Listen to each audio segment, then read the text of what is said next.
When embryos stop developing in the lab, whether it's day 3 or day 5, the explanation often sounds the same. It just didn't work. Let's try again. Why exploring the timing of the embryo arrest actually carries important biological clues, and why treating all the embryo arrests the same often leads to repeated cycles without real clarity. This episode is going to challenge the idea that embryo arrest is random or interchangeable and reframes how to think about what deserves deeper attention before the next attempt. So if you've left wondering why outcomes keep repeating despite changing protocols, this conversation will help you start asking better questions. Let's go. Welcome back. I'm Sarah Clark, founder of Fab Fertile. For over a decade, my team and I have worked with couples navigating embryo arrest, failed IVF cycles, low AMH, complex fertility cases using a functional fertility lens. So if this perspective is helpful for you, please go ahead and subscribe so you don't miss any future episodes, and make sure you share this as well. Pattern number 1. Early arrest. So what this usually means in plain language is that embryos stop developing very early, often before day 3. It can reflect how much energy or stability the egg had available before it started to develop. The first few days, the embryo is going to rely almost entirely on what the egg brings to the process. This is why at least 90 days prior to the retrieval, it's really important to be able to work on the biology, work on your health. So if the fuel in the tank is low, that could be why things aren't working. You get that diagnosis, either the embryo is arresting or you've been told poor egg quality. So it doesn't automatically mean all your eggs are bad or there's nothing that you can do. It just means the environment that shaped the egg in the months leading up to it needs closer attention. Here's some things to consider, to look at. If you're feeling chronically exhausted, wired but tired, burnt out, if your sleep is off or you're trouble staying asleep, if you feel like you got blood sugar swings, crashes, strong cravings, and you feel hangry, you got mood swings, is there blood sugar issues going on? That can impact egg quality and then the embryo quality. Irregular cycles, short cycles that have changed over time. So your cycle is all over the map. That's a huge clue.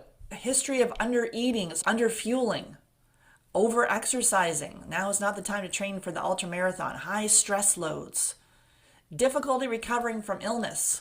If someone sneezes beside you and gets sick immediately, or you've just a lot of stressful periods, people tell me deaths in the family, or we've moved, or high stress at work, and then we're going into an IVF. There's never any perfect time to do this, but we need to also be mindful. If it's been a very stressful period of time beforehand, is that the right time to deploy IVF? Perhaps not.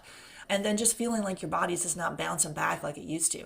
This often leans more towards how the body is supporting the egg development up before the cycle. So pattern number 1, early embryo arrest. Is there something happening in the body beforehand, and has this been missed, and that's why it hasn't made it? Later embryo arrest often leads towards the paternal side of things, yes, the man, or combined. When embryos make it past the early stages but stall closer to day 5, it often reflects how well the embryo can activate and coordinate its own genetic instructions. This is where the partner's side of things come on. Everything may look fine early on, but then the coordination shows up even more when the systems need to work together. So it doesn't automatically mean some major genetic problem. It means both sides of the biology need to be evaluated. A history of male factor, even while looking at motility, morphology, your DNA integrity, the DNA fragmentation. We need to look at those side of things. Long periods of stress, poor sleep, heavy workload, a lot of travel, environmental toxin exposure. This could be part of it. A lot of maybe past illness, that inflammation side of things, medication, all that can impact sperm quality. Maybe he's had a varicocele surgery or a testicular injury. Is that what's impacting this? You've had inconsistent embryo development from cycle to cycle, and most people are like, I feel healthy. So generally healthy, but then the outcomes is not matching the expectations. Digging deeper into what the data is telling us and looking at the systems and the patterns. If that's happening for you, if it's arresting at that stage, have we looked at the partner? Have we looked at the biology of both partners? We see infections pass back and forth. You're swapping fluids. We have an embryo audit checklist. If you were wishing you had a clearer way forward to organize what all this is meaning for you and what systems of the body have been missed, I created a free resource called the Embryo Audit Checklist. It's going to help you organize cycle history, embryo outcomes, so you can help to identify patterns, what can be missed. So send me a message at hello@fabfertile.ca, subject line checklist, and I will send you that embryo audit checklist. Pattern number 3. Repeating arrest. Is this a shared systems pattern?